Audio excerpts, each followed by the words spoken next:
Welcome to the Timeless Tales Library, where each story is a quiet key that unlocks a little more peace inside your night.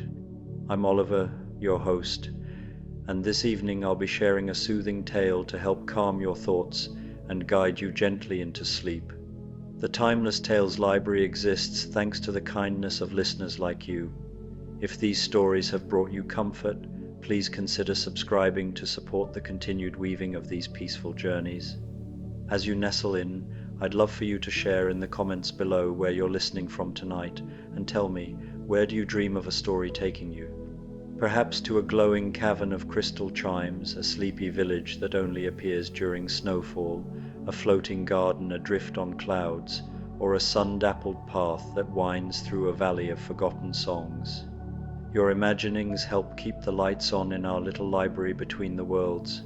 Tonight's story is about a gentle tale of discovery in a place where time moves like honey and forgotten dreams take root in moonlit soil. Follow a wanderer through gardens that exist between sleeping and waking, where familiar faces from old stories tend to flowers that bloom only in the softest light. Now, exhale slowly and let your mind become as still as a mirrored surface. You are entering the Library of Reflections, a quiet hall in the Timeless Tales Library where every book holds a mirror on its cover. This library contains stories of who you are, who you have been, and who you are yet to become. The air is still and calm, and the only light comes from the soft, diffused glow of the mirrored covers. Feel your body sink into your bed, your own private space in this chamber of mirrors. Relax your shoulders, your jaw, and your hands. Let the quiet stillness of the room reflect into your mind, calming any busy thoughts or feelings. Open the first book. Let the stories of the Library of Reflections show you a peaceful, true version of yourself, a reflection of pure calm.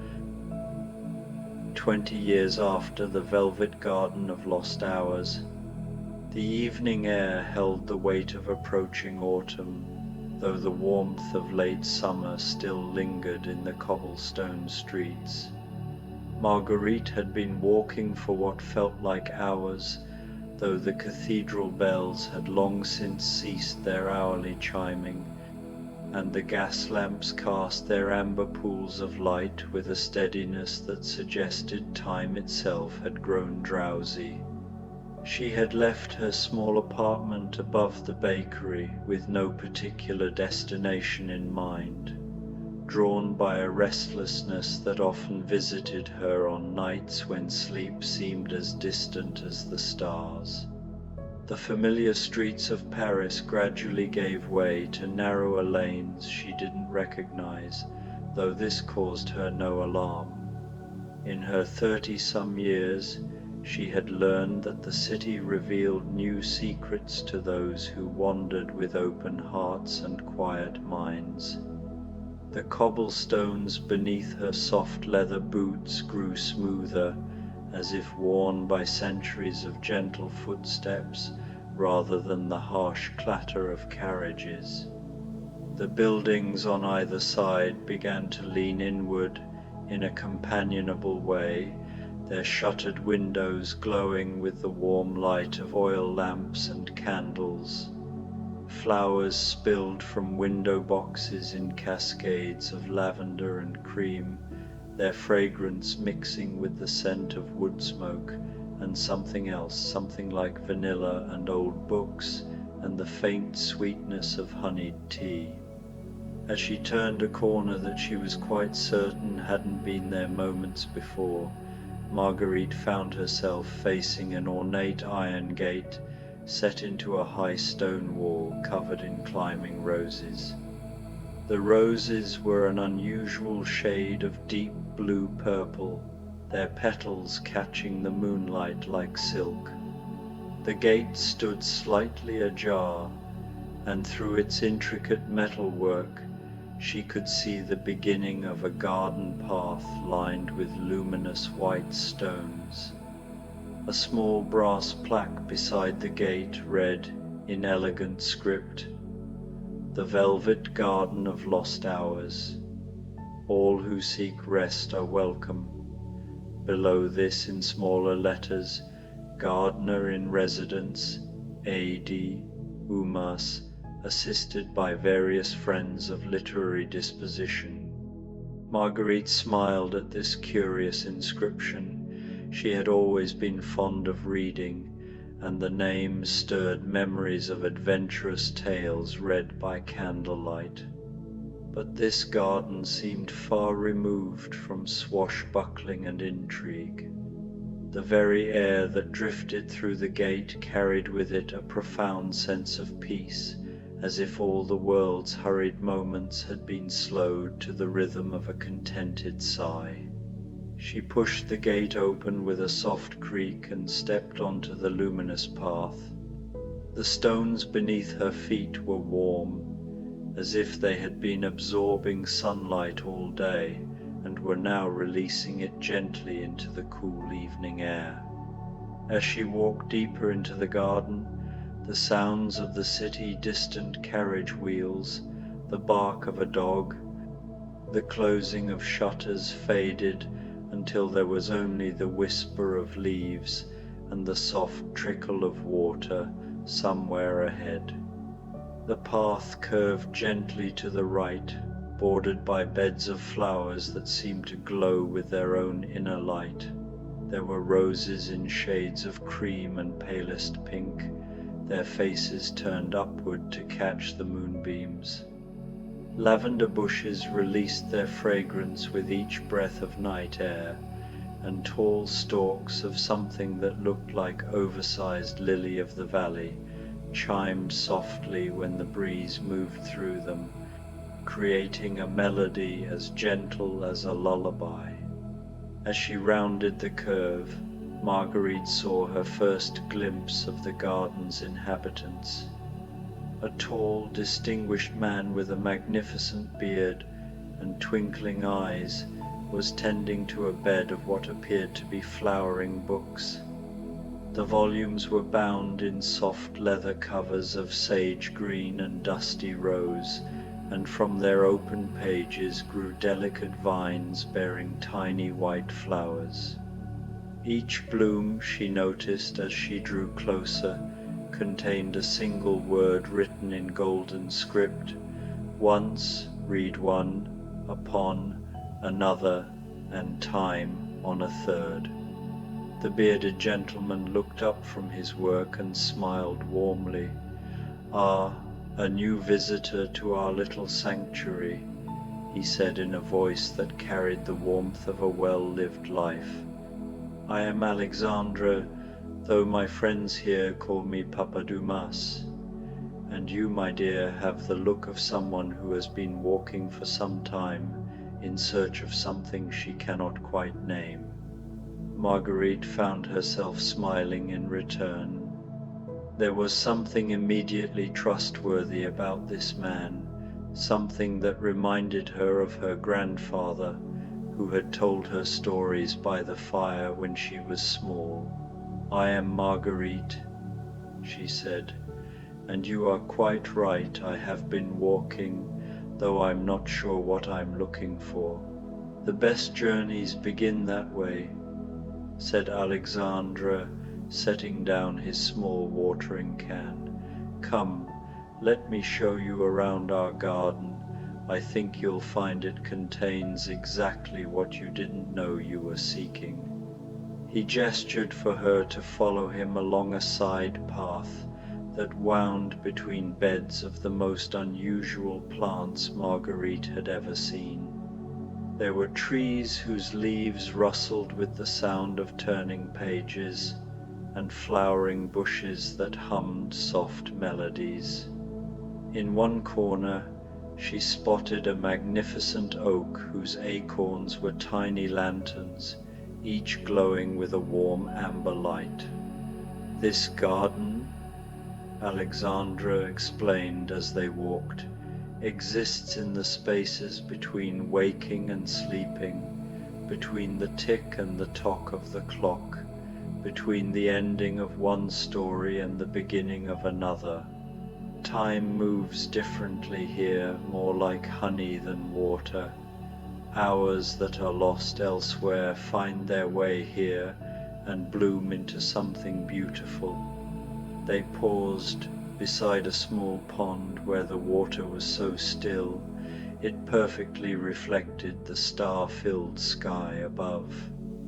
Lily pads floated on its surface, each one supporting a tiny sleeping figure, mice in nightgowns, birds with their heads tucked under their wings, even what appeared to be a very small dragon, curled up like a cat and breathing the tiniest puffs of silver smoke. They come here when they need to rest, Alexandra said softly. The characters from stories, the dreams that have grown tired, the thoughts that need a moment's peace. We provide a place for all of them. As if summoned by his words, a familiar figure emerged from behind a cluster of moonflower vines. It was a young man with dark hair and bright eyes, dressed in the style of a musketeer but with his sword replaced by a gentle-handled pruning shears. He carried a wicker basket filled with what looked like crystallized starlight. "D'Artagnan," Alexandra called warmly, "come meet our new friend Marguerite." The young musketeer approached with a graceful bow. "Enchanted," he said, his accent carrying the warmth of southern France. "I was just collecting dewdrops from the dreaming flowers. They make the most wonderful tea. Would you care for some?" Before Marguerite could answer, two more figures appeared. A tall, elegant man with a carefully groomed mustache, and a gentle-faced giant with kind eyes. They too carried baskets, theirs filled with what appeared to be bottled moonbeams and pressed flower petals. "Athos and Porthos," Alexandra said by way of introduction. "We four have found our retirement here to be far more agreeable than our active service ever was.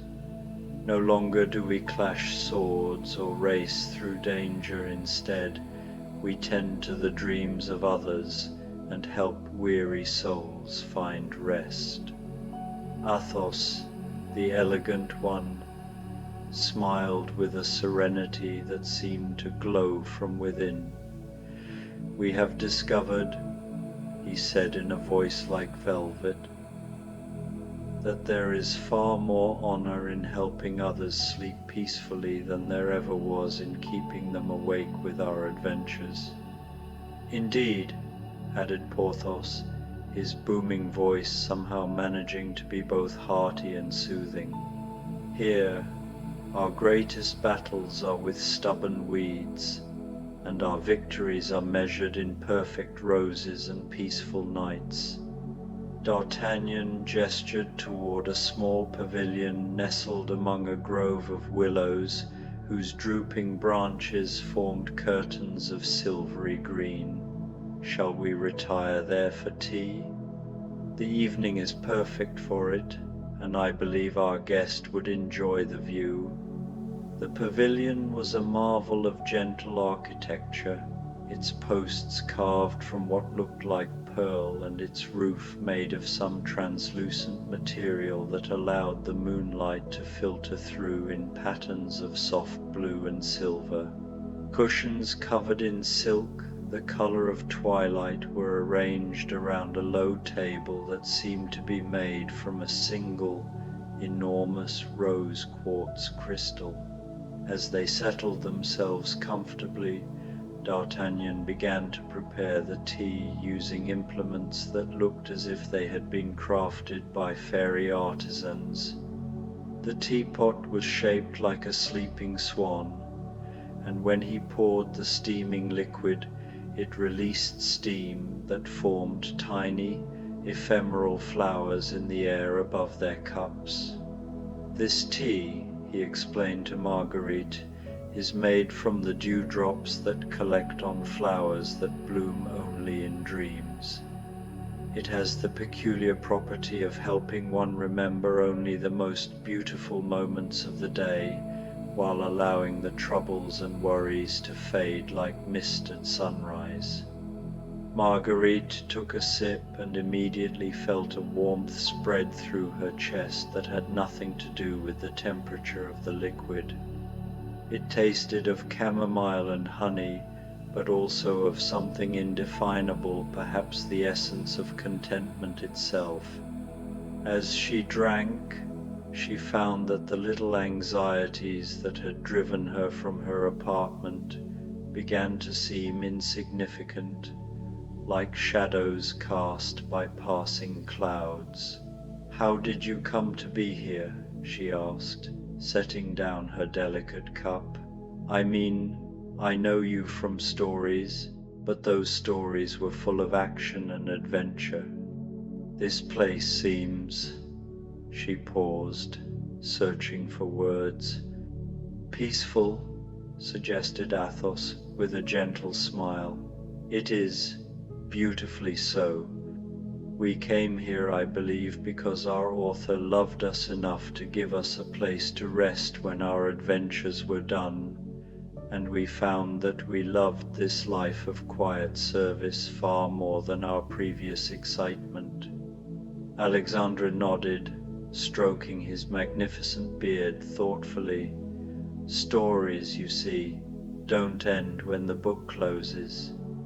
The characters we love continue on, and if they're very fortunate, they find a place like this where they can help others find the peace they themselves have discovered." As if to illustrate his point, a small commotion arose from a nearby flower bed.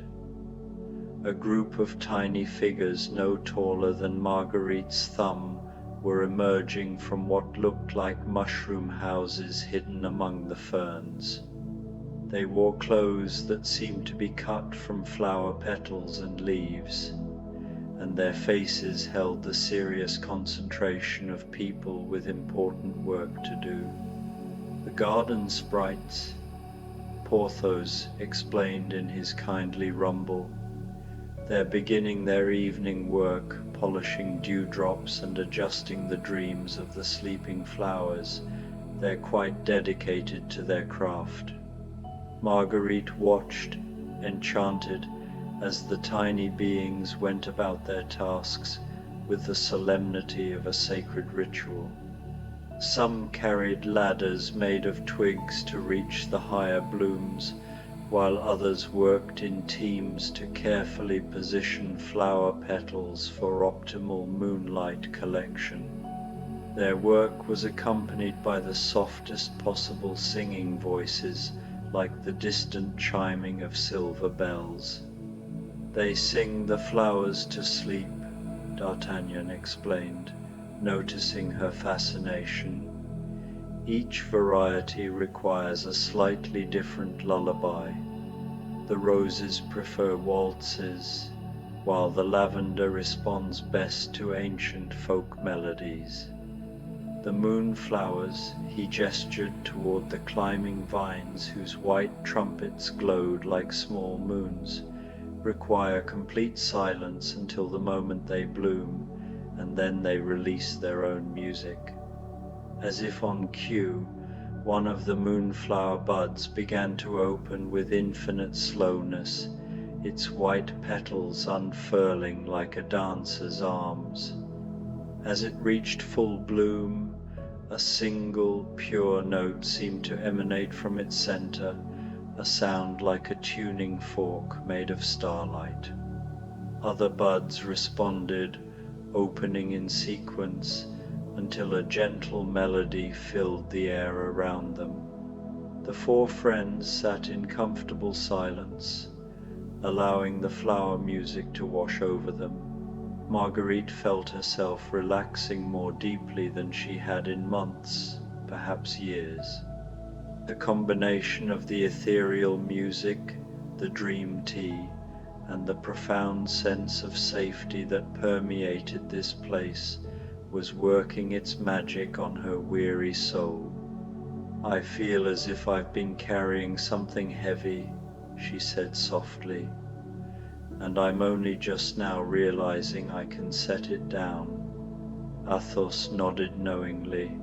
"That is precisely why this place exists. We all carry burdens that we forget we don't have to bear alone. Here, you can rest from the weight of them." "But won't they be waiting for me when I leave?" Marguerite asked, though the question seemed somehow less important than it had moments before.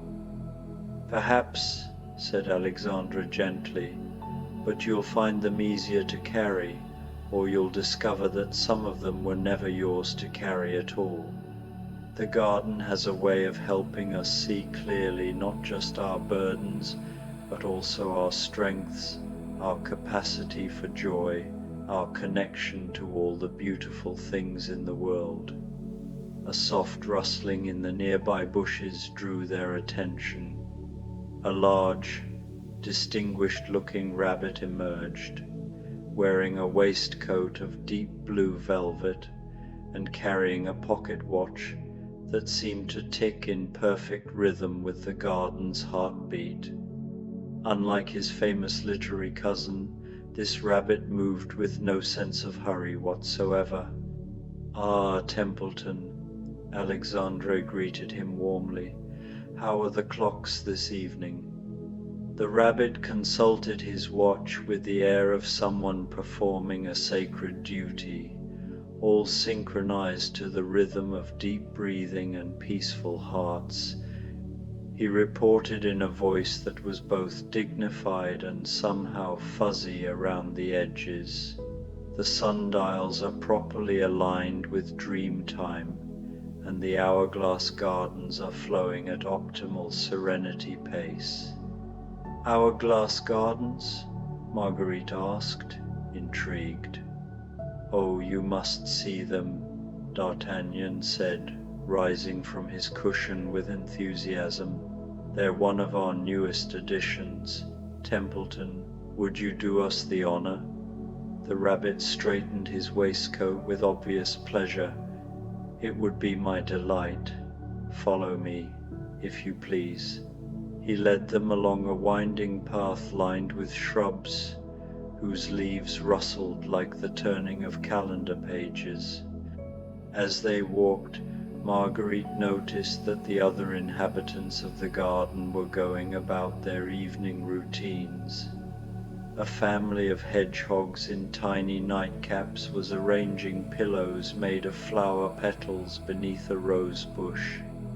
A parliament of owls perched in the branches of an ancient apple tree, not hooting, but humming a low, melodious tune that seemed to help the garden settle into its nighttime rhythm. They came to a clearing where a series of large, transparent structures rose from carefully tended beds. Each structure was shaped like an hourglass, but instead of sand, they were filled with what looked like flowing light streams of gold and silver that moved from the upper chamber to the lower with hypnotic grace. "Each hourglass," Templeton explained with evident pride, "measures a different kind of time.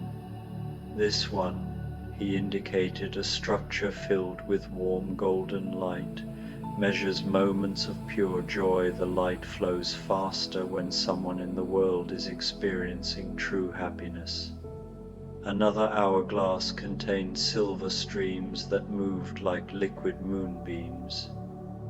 "This measures the time spent in peaceful contemplation," the rabbit continued, "and that one there, with the rose-colored light, measures the duration of acts of kindness." Marguerite watched, mesmerized, as the lights flowed through their chambers, each moving at its own pace, creating patterns of illumination that pulsed gently through the clearing. "It's like watching the heartbeat of human emotion," she whispered. "Precisely. said Athos, his voice full of quiet satisfaction. "We tend these hourglasses as gardeners tend flowers, making sure they flow smoothly, that none become clogged with cynicism or doubt." As they stood watching the play of light, a new figure approached from the shadows of a nearby grove. It was a woman of indeterminate age, her silver hair braided with what appeared to be threads of starlight. She wore robes that seemed to be cut from the night sky itself, complete with slowly moving constellations. "Ah, Lady Aurora," Alexandra said with deep respect, "how are the dream harvests this evening?" The woman smiled, and when she did, tiny sparkles of light danced in the air around her face. "Abundant," she replied in a voice that sounded like distant music. "The nightmare weeds have been cleared from sectors 7 and 12, and I've planted 3 new groves of sweet dreams. They should be ready for harvesting by the next new moon." She turned to Marguerite with eyes that seemed to hold depths of ancient kindness. "And you, dear wanderer, what dreams shall we plant for you tonight?" The question caught Marguerite off guard. She had been so enchanted by the garden and its inhabitants that she hadn't thought about her own needs. I'm not sure what I need," she admitted. "That's quite all right," Lady Aurora said gently. "Often the best dreams are the ones we don't plan. Would you like to help me with the evening planting? Sometimes working with our hands helps our hearts understand what they're seeking." Intrigued, Marguerite followed Lady Aurora to a section of the garden she hadn't seen before. Here, the beds were filled with soil that seemed to shimmer with an inner light, and the tools lying nearby were crafted from what looked like crystallized moonbeams. "These are dream seeds," Lady Aurora explained, showing Marguerite a collection of small, luminous orbs. Each one contains the potential for a different kind of dream.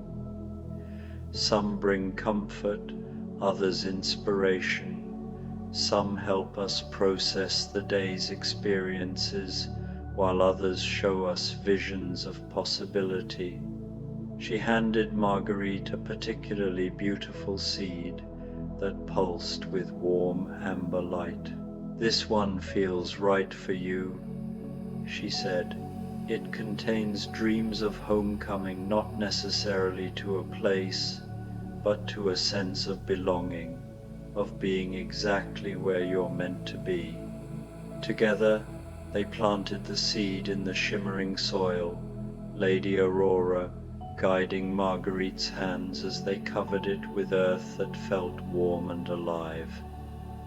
"Now we water it with intentions," Lady Aurora said, producing a watering can that seemed to be made of solidified mist. "Think of what you most hope for as you pour." As Marguerite tilted the can, the liquid that flowed from it was unlike any water she had ever seen. It sparkled with tiny stars and carried within it the essence of every peaceful moment she had ever experienced. As it touched the soil, she found herself thinking not of specific wishes, but of a deep longing for peace, for a place where she could be truly herself, for connections that nourished rather than drained. Almost immediately, a small green shoot pushed through the soil, growing with magical speed into a delicate plant with leaves of silver and tiny flowers that looked like miniature stars. The plant pulsed gently with the same warm light as the original seed. "Beautiful," Lady Aurora said softly. "Your dream will bloom tonight while you sleep, and tomorrow you'll wake with a clearer understanding of what you're seeking." As they stood admiring the newly planted dream, the garden around them began to shift into its deepest nighttime mode. The moonflowers completed their symphony and began to close their petals with gentle sighs. The fairy lights that had illuminated the pathways dimmed to a soft amber glow, just bright enough to guide footsteps, but dim enough to encourage rest. The four musketeers had prepared a special area for evening reflection, a circle of comfortable chairs arranged around a small fountain whose water caught and reflected the starlight. As the group settled into the chairs, Marguerite felt a profound sense of completion settling over her, as if all the scattered pieces of herself were finally finding their proper places. "This is the time," Alexandra said quietly, "when we share the gifts the day has brought us, not our accomplishments or our struggles, but the small moments of beauty that might otherwise be forgotten." Athos spoke first, his voice carrying the contentment of a man who had found his true calling. "Today I watched a butterfly emerge from its chrysalis among the morning glory vines. The moment when it first tested its wings, that trembling between earth and sky, reminded me that transformation is not a destination, but a continuous unfolding." Porthos followed, his robust voice gentle in the garden's hush. "I spent time with the young oak tree by the eastern wall. Its roots grow deeper each day, and I was struck by the patience of its growth, how it trusts that slow, steady progress will eventually reach the light." D'Artagnan smiled as he spoke. "The garden sprites taught me a new lullaby today, one that helps the shy violets bloom.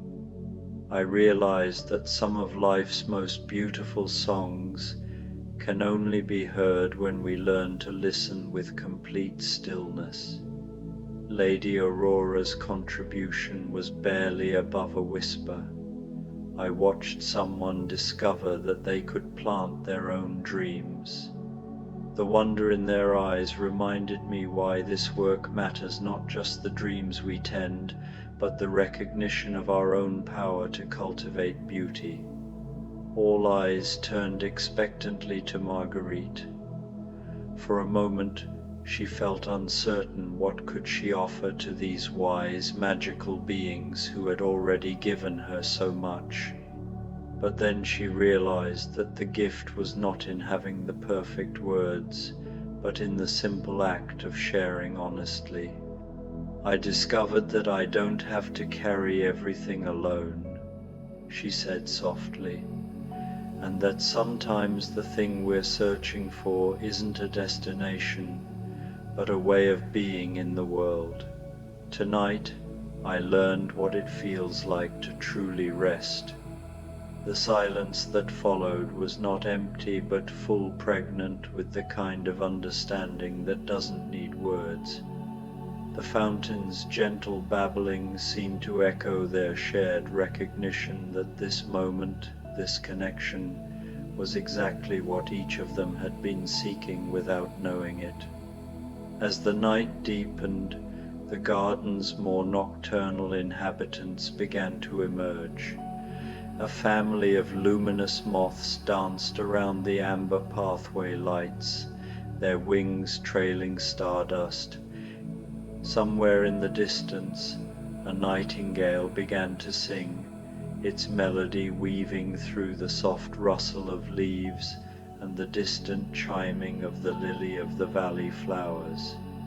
Templeton appeared at Marguerite's elbow, his pocket watch now glowing with a soft blue light.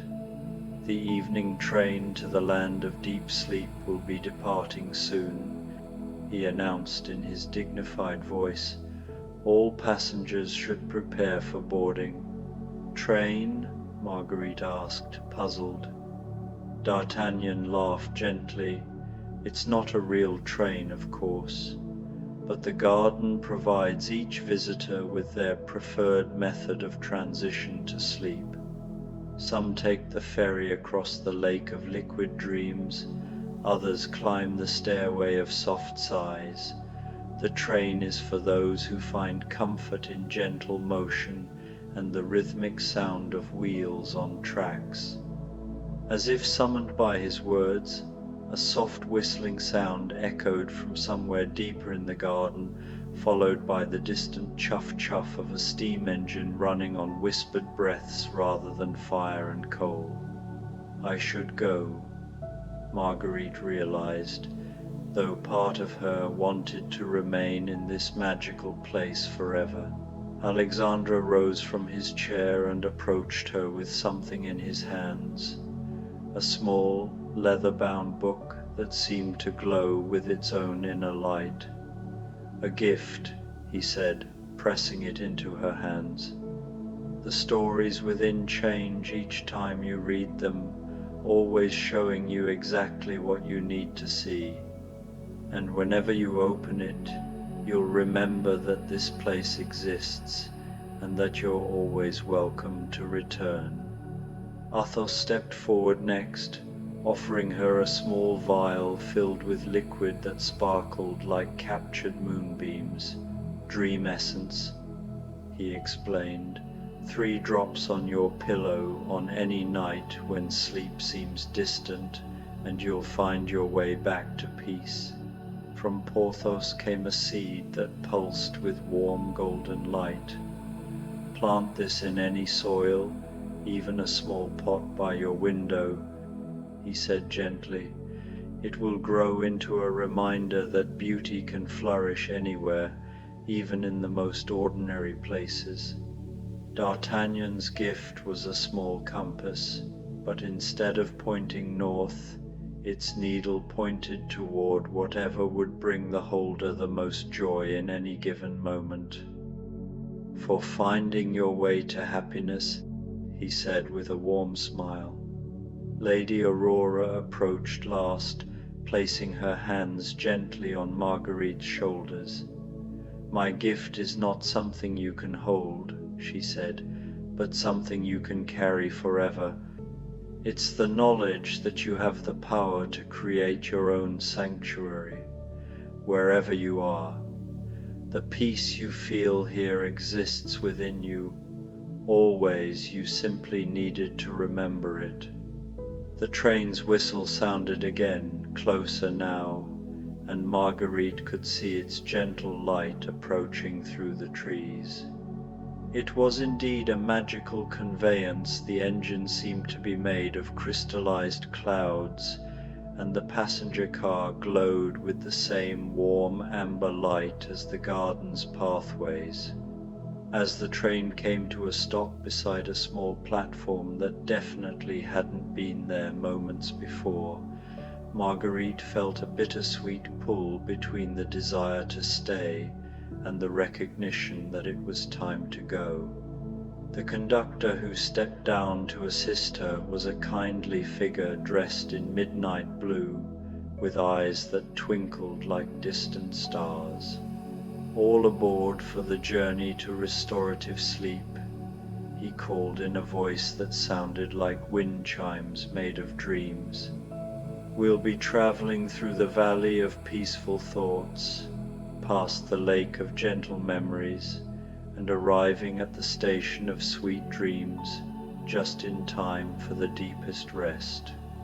Marguerite hugged each of her new friends goodbye, feeling the unique gift each embrace contained. Alexandre's warmth and storytelling magic, Athos's serene strength, Porthos's gentle enthusiasm, D'Artagnan's youthful wisdom, and Lady Aurora's ethereal comfort.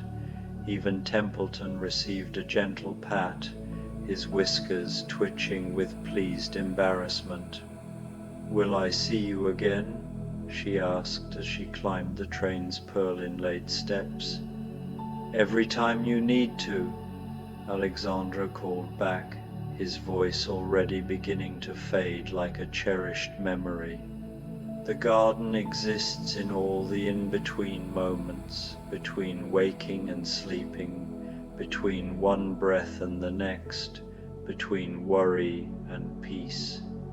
You'll find your way back whenever your heart needs reminding of its own capacity for rest. The train began to move with a motion so smooth it felt like floating.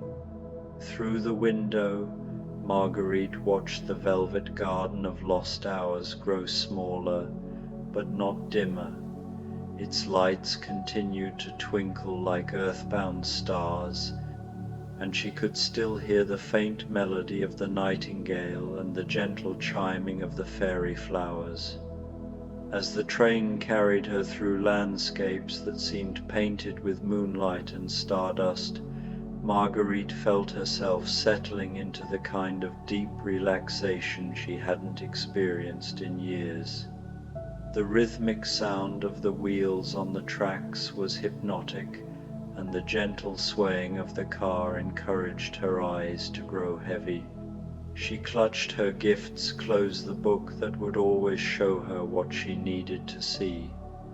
The dream essence for difficult nights, the seed that would bloom beauty in any soil, the compass that pointed toward joy, and most importantly, the memory of Lady Aurora's words about carrying sanctuary within herself. The train was slowing now, approaching a station that seemed to be built from crystallized peace itself. The platform glowed with the soft light of perfect contentment, and waiting figures, perhaps her own dreams personified, stood ready to welcome her to the deepest, most restorative sleep. As Marguerite prepared to disembark, she realized that she was no longer the restless woman who had left her apartment hours ago. She had been transformed not through dramatic adventure, but through the gentle ministrations of peace itself. She had learned that rest was not the absence of activity, but the presence of profound safety and connection.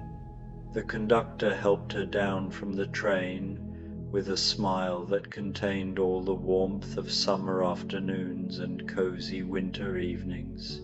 "Sleep well," he said simply, "and remember the garden is always there when you need it."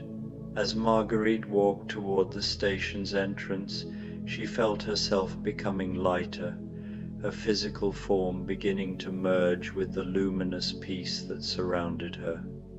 The gifts in her hands became part of her essence, their magic integrating with her very being. The last thing she saw before crossing the threshold into perfect sleep was a sign above the station door, written in the same elegant script as the garden's gate. "Welcome to the land of deep sleep, where every dream blooms and every rest restores. May your night be filled with the gentlest adventures and the sweetest peace."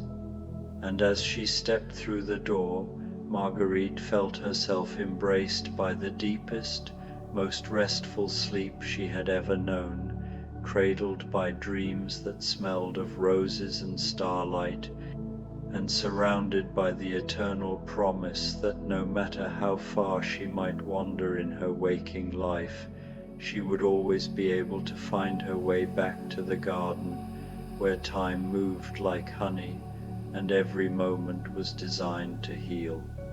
In her dreams, she could still hear the distant chiming of the fairy flowers, still feel the warm amber light of the pathways, still taste the tea made from dewdrops and contentment.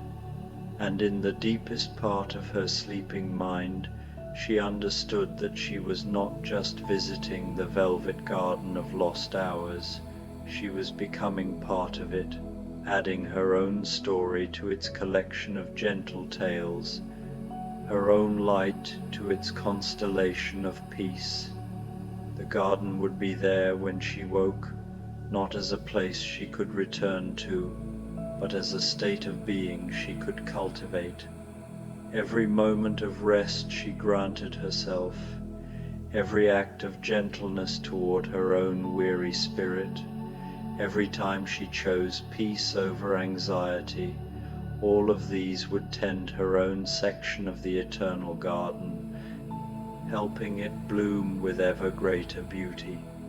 And so Marguerite slept deeply and peacefully, surrounded by dreams of blue-purple roses and friends who understood the value of quiet service, of hourglass gardens measuring joy and kindness, of trains that ran on whispered lullabies and carried passengers toward their own capacity for profound rest.